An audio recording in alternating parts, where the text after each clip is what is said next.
Trump మీద జరిగినటువంటి దాడి ఇప్పుడు ఓ పక్కన బైడెన్ వర్గానికి పెద్ద సమస్య అయిపోయింది. ఖండించాడు, బైడెన్ ఫోన్లో మాట్లాడాడు, దీన్ని ఇట్లాంటిది ప్రజాస్వామ్యంలో ఇట్లాంటి దానికి తావు లేదన్నాడు, అంతే బాగానే ఉంది. కాకపోతే ఒబామా భార్య మిచెల్లి ఒకవైపున అధ్యక్ష పదవికి పోటీ పడుతోంది, బైడెన్ పక్కన పెట్టి ఆమెను తీసుకొస్తే కానీ కరెక్ట్ కాదన్నాడు. ఇంకో పక్కన ఒబామా తాజాగా ఓ ప్రకటన ఇచ్చారు. దీన్ని తీవ్రంగా ఖండిస్తూనే ఓ విచిత్రమైనటువంటి పదం వాడారు. ఏం జరిగిందో తెలియదు కానీ ఇలాంటిది జరగడం కరెక్ట్ కాదు అని చెప్తూ నేను మా ఆవిడ ఖండిస్తున్నాం అన్నటువంటి స్టేట్మెంట్. ఇది ఈ సెటారిక్ వర్డ్ అన్నటువంటిది ఇప్పుడు పెద్ద ఎత్తున ఆగ్రహానికి కారణమే.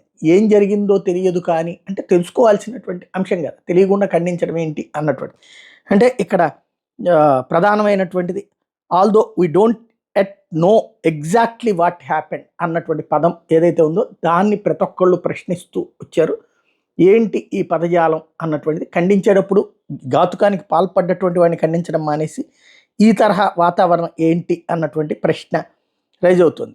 అదే ఒబామాని గురించి ఇండియన్స్ ప్రశ్నిస్తున్నది ఏంటంటే, భారతదేశంలో ఎక్కడో మణిపూర్లో జరిగిన సంఘటనలు చర్చిల మీద దాడులంటూ ఇక్కడ తెలియకపోయినా ఖండించినటువంటి వాడివి అక్కడ వచ్చేటప్పటికి ఇదేం ఖండన అని నిలదీస్తున్నారు.